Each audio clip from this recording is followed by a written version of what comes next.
Ma tegin selle video tänu sellele, et mul seda Patreonis paluti. Kui soovid ka mingit videot tellida, siis mine hakka Patreonis liikmeks. Lisaks leiad sealt kõik minu videod enne, kui nad kunagi üldse YouTube'i jõuavad. Lahendan matemaatika laia riigi eksami 2025 teist ülesannet.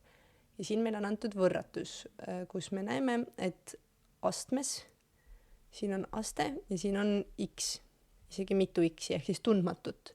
Ja mida see meile ütleb, on see, et tegemist on eksponentsvõrratusega. Ehk siis eksponentsvõrratus on selline, kus meil on võrratus. Võrratus on see, et suurem, väiksem asi. Ja samal ajal meil on ka mingi astmes on x või siis mingi muu tundmatu. Ja kui see on väga võõras mõiste, mul on video, saate vaadata, kuidas seda lahendada. Aga praegu ma hakkaksin seda lahendama niimoodi, siin mul on see lihtsalt sama asi alla kirjutatud, et ma tahan mõlemad alused. Alus on siis see 2/3 ja siis see 8/27. Ma tahan, et need oleks täpselt sama arv. Ja siis ma saan need põhimõtteliselt ära jätta ja siis ma saan need astmed, mis siin on, põhimõtteliselt tuua nagu alla, ütleme vulgaarselt niimoodi, ja siis opereerida sellega edasi just, kui see oleks kõige tavalisem võrratus.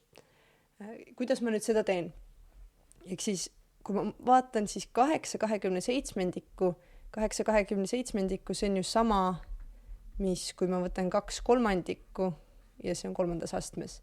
Sellepärast, et 2 × 2 × 2 on 8 ja 3 × 3 × 3 on 27. Ehk siis ma saan selle sama asja nüüd kirjutada niimoodi, et mul on 2/3 ja siis kõik see, mis siin üleval oli, 6x + 10 - x ruut on väiksem kui nüüd 2/3 3. astmes. Ja selle ma sain siit, ehk siis ma mõtlesin selle lihtsalt välja. Ehk siis tundus, et ma pean samad astmed saama. Tavaliselt antakse sellised arvud, et sul on võimalik suhteliselt lihtsasti need samad alused saada. Nii, nüüd, mis ma teen?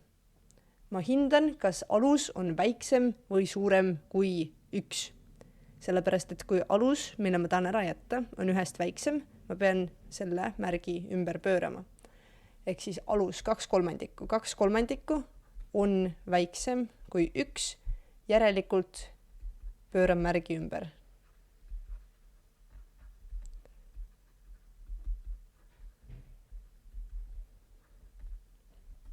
Nii, ehk siis märgi keeran ümber. Ja nüüd need alused, mis ma tahan ära jätta, ma lihtsalt jätan ära. Ja selle asemel ma võtan nüüd selle, mis siin üleval oli. Ehk siis mul on 6x + 10 - x ruut ja teisel pool mul on 3. Ja nüüd mul on täiesti nagu tavaline võrratus, täpselt samamoodi opereerin, nagu iga muu võrratusega opereeriksin. Ehk siis nüüd see nii-öelda ebatavaline osa on läbi. Okei, mis ma kõigepealt teeksin, on see, et ma viiksin kõik ühele poole ja siis ma viin selle, mis ta nüüd on, mis 6x, nüüd 3 ma viin teisele poole, 10 - 3, see on 7. Ehk siis mul on 7 ja kõik see on 0-st suurem. Nüüd, kuna mul on natuke ebamugav, kui mul see x on selline negatiivne, siis ma mõlemaid pooli korrutan -1. Natuke juba läks sassi. Nii. Mõlemaid pooli korrutan -1. Mida see teeb peale selle, et see muudab selle märgi ära, on see, et see märk nüüd uuesti pöördub ümber, sellepärast, et ma korrutasin -1 ja see on see, mis juhtub, kui -1 korrutada. See on lihtsalt võrratuste puhul on niimoodi. Nüüd, olles saanud selle siin, mul oleks vaja leida nullkohad. Nullkohtade leidmine. Nullkohad. Ehk siis ma tahan leida kohad, kus kõik see võrdub 0-ga. Kuidas ma seda leida saan? Sa võid kasutada Witti teoreemi või mida iganes, aga ma kasutan seda ruutvõrrandi lahendamise valemit. Mul on selle kohta ka video. Ruutvõrrandi lahendi valem on see x1, 2 võrdub -b + b ruut -4ac jagatud 2a-ga. Selle kohta mul on video, kui on segane, siis vaata seda videot. Ja mis ma nüüd teen? Ma topin siia need andmed asemele. Ehk siis mul on -b, see on see -6, ehk -6, see on +6, pluss miinus B-ruudus ehk -6 ruudus, -6 ruudus on 36. -4 korrutada A on 1, nii et korrutada 1, korrutada C on -7 ehk vaba liige, millest ta vaba on, ta on X-ist vaba, sellepärast ta on vaba liige. Nii, ja jagatud 2A-ga, A on jätkuvalt 1. Ja nüüd ma arvutan selle ära, ma saan mingisugused X-i vastused ja need on 0 kohad, ehk siis need kohad, kus X võrdub 0 meil selles võrratuse puhul. Okei, ehk siis 6 pluss -36, nüüd meil on -4 korrutada -7, annab meile 28. Ja siis meil on all on 2, siis meil on 6 pluss -36 pluss 28 on 40 või 64, nii, ja siis meil on 6 pluss -8 jagatud 2-ga. Ruutjuur 64 on 8, sellepärast et 8 korda 8 on siis 68. Ja nüüd esimene nullkoht, mille me saame, on 6 pluss 8 jagatud 2-ga. 6 pluss 8 on 14, 14 jagatud 2-ga on 7. Ja teine, mille me saame, on 6 miinus 8 jagatud 2-ga. Ehk siis meil on -2 jagatud 2-ga on -1.